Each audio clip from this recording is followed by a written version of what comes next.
Hi everyone. Now in the vise is it's a March brown pattern. This is it's a great wet fly this, but just to give you an idea, there was a question I got about nymphs and such like colour combinations. Now, I used to do this years ago. I mean I still do it. When I've got a good wet fly, I just use the exact same materials and I make a nymph out of those materials because we've all got different styles obviously. So we've got in the tail here. This is just a dyed, it's a golden yellow barred ginger, just a long hackle from a cock cape. For the legs, this is again it's dyed. This is a partridge hackle, just a body hackle, brown partridge, dyed yellow. For the body, I'm just using a mix of sort of hare's mask, rabbit, and a bit of UV, which is in the body of this fly and the head. Obviously there's a rib, so I'm going to be using, at this time I'm going to actually use, because I'm going to be tying the fly with copper wire.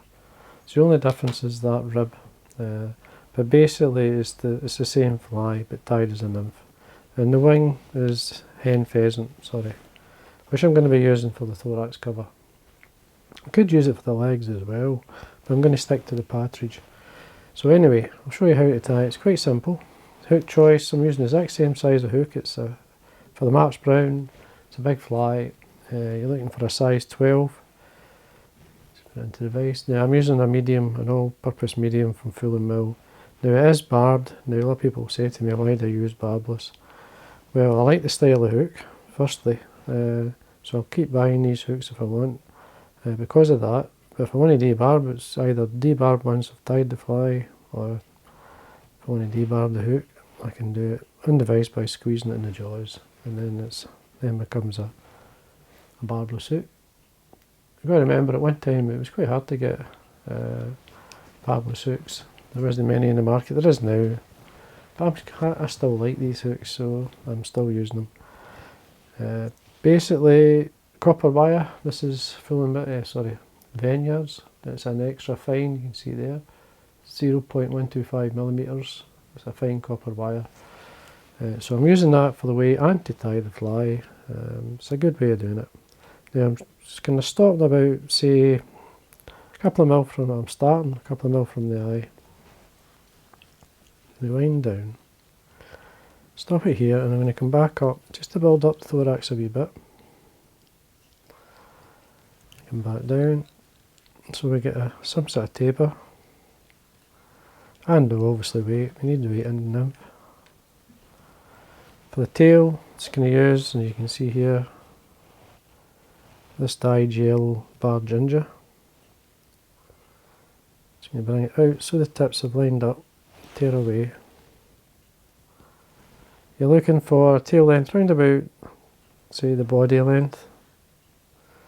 Just tie this on the top. A couple of turns. Just going to flare it slightly.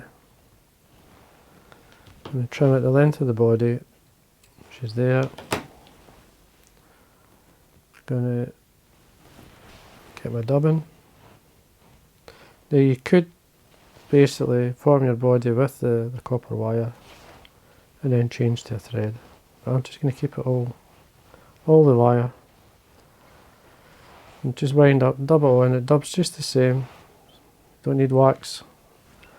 You can dub without it. I'm going to rub the fly. Catch it in.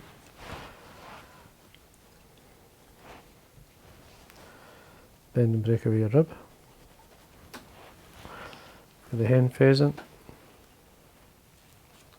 just going to bring it out 90 degrees or so. Tear away. Make sure you get enough for the thorax cover. Picking the best part of the marking, so I'm going to actually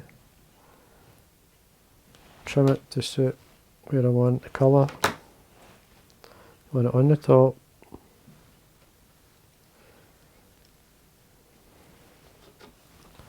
Again, secure it in.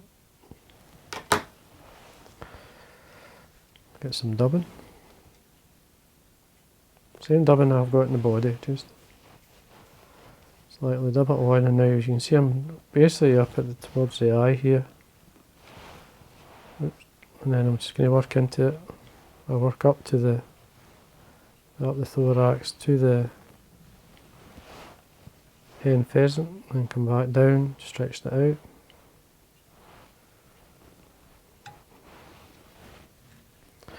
Stroke back, any fibre going forward.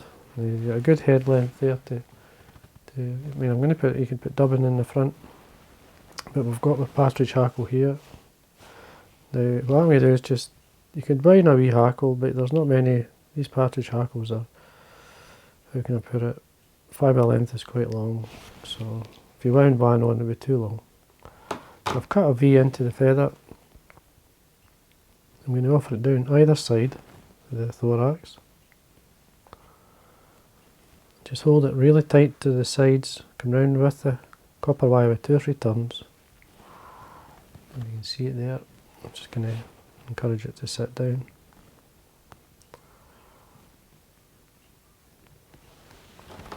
I can then trim away. I can then bring over the hen pheasant for the thorax cover. Again, just on the top. This will help keep the legs apart, as you can see. Just a couple of turns there, just to get it caught, and then we can then build the head up with the copper wire. Just come down to the eye, finish off with a wee bit of dubbing like we did with the wet fly. I like using dubbing on the head of even wet flies. So a wee bit, tiny bit of dubbing tidies things up, so we can actually work from the eye up. It's far easier. Gives that very nice nymph-like shape. So we work up and then we come back through, drawing back in and going forward. And then we can whip finish. Now I'm going to just put some varnish onto the copper wire, just as I would do thread. Now the copper wire here is actually coated. It's got a sort of fine coat on it, so it actually winds really easy. And then once you whip finish, just slightly bend and break away. Now I meant to mention I use a ceramic bobbin holder. This is a TMCO. It's a heavy duty. As long as it's ceramic, you can wind the wire easily. But with the coated wire as well, it does help. It doesn't matter what bobbin holder you have to a point, but with the coat it does help.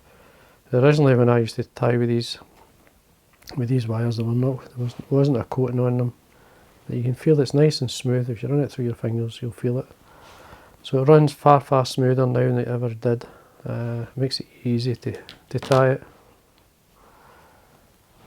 And there we are. Just pull away any wee fibre.